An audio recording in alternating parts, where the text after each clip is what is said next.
November 18th, and we are out for our second sit of the Michigan firearm season.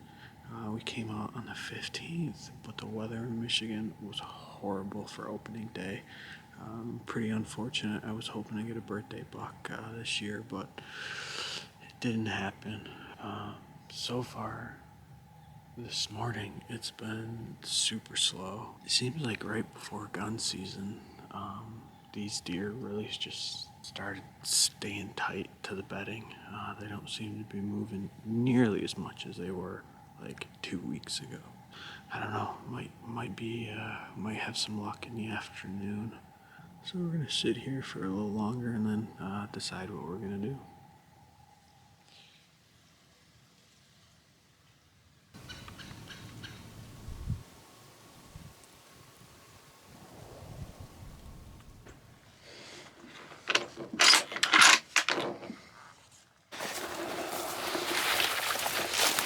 Yo, we're on our way in to a new spot. Scouted this spot a little earlier in the season. We're doing a stick and move. For whatever reason, there just has not been a lot of action where I've been hunting primarily. So we're gonna shift and see if we can't make something happen over here. The only downside is it's a pretty decent hike out here. Probably about a 2-mile walk. So I got all day though. Stand, sticks, gun. Hopefully if we get back here, we'll be able to see something that's worth shooting. So keep walking and let you know when I get set up. Oh boy. So that sucked. That was a far walk. It was a lot farther than I remember. But anyways, we're back here. We did end up jumping 3 does. One was a really big doe, and then there was a small buck out in that swamp. But as I was coming in, there was a scrape right over there. Looked like it had fresh pea in it. There's a lot of old big rubs right over in that area, and so we're set up right in this tree right here. We're doing the 2-stick method. We kind of changed it up a little bit. I got 2 cable aiders this time, and actually this is my first time using those cable aiders. I got them from Eastman Outdoors, and I have to say I'm super happy with those versus that webbing that I did a while back earlier in the season. That webbing was started to show wear already from rubbing up on that step, so I figured it would probably be a good idea to replace it. Being that I wanted to get a little lighter, I decided to ditch a stick and run two aiders. So I'm probably sitting right around 10 feet, which I'm okay with. I don't need to get 20 feet. I have a lot of cover behind me. The sun right now is in the east. Later this evening, it's going to be right behind me. So anything coming from this area will have the sun to its face. And based on where that scrape was, there's a possibility that the buck will be traveling. That's going to be north to south, or south, yeah, it'd be north to south into the CRP field. There is a giant cornfield not too far from me with standing corn, so I'm not too sure how that's going to play out for me. But the fact that I did see those does, I'm thinking that there's a good chance that deer are traveling this area. And then obviously that scrape's a big thing. So wind is blowing out of the southwest. pretty much clean that way. So I did catch word that Rob actually shot a really nice buck not too long ago, actually, I think right before I hit the parking lot. I got the text and didn't realize it until I was about halfway in. But congrats to Rob. That's an awesome buck. So state land, man, public land here in Michigan. We're getting it done. Finally, someone out of the crew drew first blood. So super happy about that. Super happy for Rob. Go ahead. We're gonna finish letting this sweat wick away, and then we're gonna go up, sit in that stand, and we're gonna have a long night, because regardless if we get anything, that walk sucked. So it's gonna be late before we get out of here. So we're gonna get up in the tree. Hopefully we see something moving early, so we're not getting home at midnight.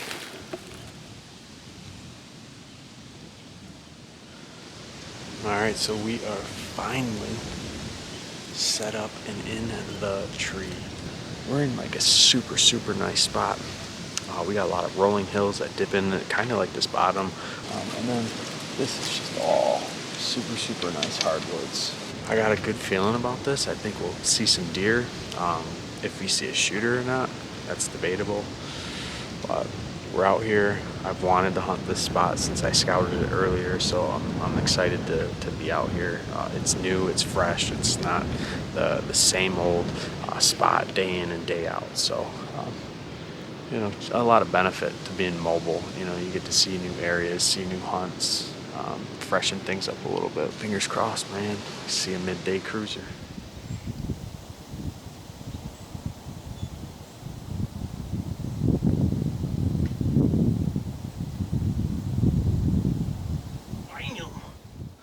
Bam! What is going on, everyone? Welcome back to another hunt recap for episode 7 of the Michigan Whitetail series. It's crazy to believe that we're already on the tail end of gun season, but it is what it is, and we still don't have anything on the ground. One good thing is, though, is as you guys saw, if you've made it to this point in the video, you saw Rob. He took down a slammer buck, man. That was a super nice buck. I'm super happy for Rob. It's actually a buck that he saw, or he didn't get a visual, but he had it in front of him. This thing was raking a tree, going crazy. And then he just slipped up, came in front of Rob, and Rob put the smack down on him, dropped him in his tracks. So congrats to Rob. That's awesome. For us, things have been kind of slow. Like I mentioned, we're kind of in the tail end of the gun season. I wanted to post the video of opening day for a couple reasons. A, because it's opening day, and then B, it's my birthday. So that's always a super exciting day for me. Since I've been hunting, there's never been a year that I have not been out on opening day. So I had to go, but the weather sucked. It was windy. It was rainy. It was just miserable. So I wasn't out in the woods very long. When the trees and the limbs started blowing over from the 60 miles per hour gust, I figured that was my key to leave. I packed up and I headed home. I was out there with Jace. I did actually surprisingly see, I saw a spike and then I saw a doe. They both came within shooting range, but it's just not something I was wanting to take. So we're holding out. We're hoping to see some bigger bucks. But unfortunately, I don't know what is going on right now in these woods, but bucks are locked down. They are not moving. I have not seen a buck since I saw that slammer on episode 6. And if you look back at that video, and if you haven't watched it, I encourage you to, because that buck was massive. But that was actually in bow season. As I mentioned, we're on the tail end of gun season, so it's probably been a span of about 3-4 weeks since I've actually seen a buck that I feel would be worth taking for me personally. So I don't know what's going on. I don't know if the rut is over, if we missed the rut, if the only thing rutting is spikes, because that's the only thing I'm seeing. You know, it's just something that we got to deal with. So, you know, we have tried to change some things up a little bit. In this video, we actually went and hunted a new spot that I had scouted earlier in the season. A couple times I scouted it with my buddy Jace. I scouted it in shed season, and then I also did a squirrel hunt out there. I did find a location, the one that I hunted, and it looked awesome. When I got there, there was a fresh scrape. There was old rubs in that area, big rubs too. And then there was probably 3 fresh rubs that I had within gun range. So I thought for sure that we were gonna see something, but you know, it just didn't happen. I don't know what the heck these bucks are doing. So we left out of there empty-handed, and then I had an hour hike out out of this massive CRP field, and it was miserable. So I don't know if I'm gonna go back there again this year, but it was a super sweet spot, and it is a spot that I'll keep on my radar going forward. Now, one thing that I do kind of want to touch base on is my mobile hunting setup, and I mentioned it in the video that I kind of switched things up a little bit, and the main reason was to get a little lighter. So I'm currently running the original OG Lone Wolf sticks. They're 32 inches. I have 3 of them. They're a 3-step stick. So with those 3 sticks and an 8er on the bottom, I can get about 12, 13 feet, depending on how I space those out. But again, to get a little lighter, I decided to ditch a stick. And what I did this time is I actually added a cable 8er to the 2nd and 1st step. My buddy Jace is actually running these same cable 8ers. I saw his setup. It looked really sweet. It looked really nice. So I decided to give it a run, and I have to say, those cable 8ers, man, if anyone is looking for any type of 8er to add to their climbing sticks, that is the way to go. I felt super comfortable.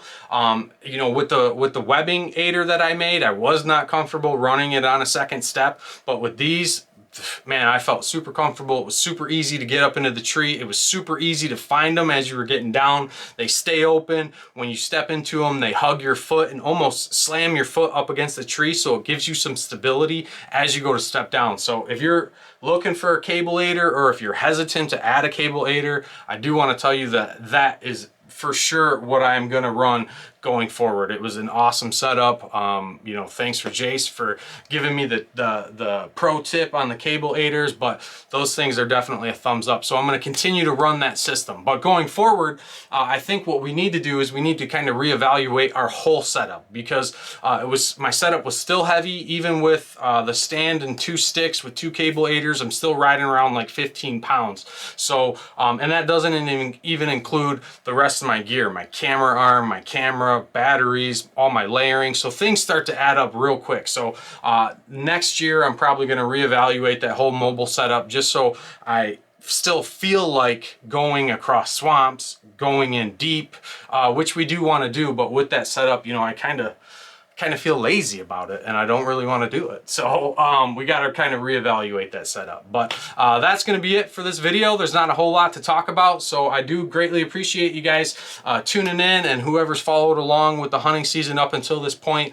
Thank you. If you guys haven't subscribed to the video, please go ahead and do so now. Make sure you give this video a thumbs up, and then if you guys have not checked out the MichiganAmbushOutdoors.com webpage, please go over there and check it out. It's not a requirement that you guys buy anything, but we did put a lot of time into it, so your guys' feedback is greatly appreciated.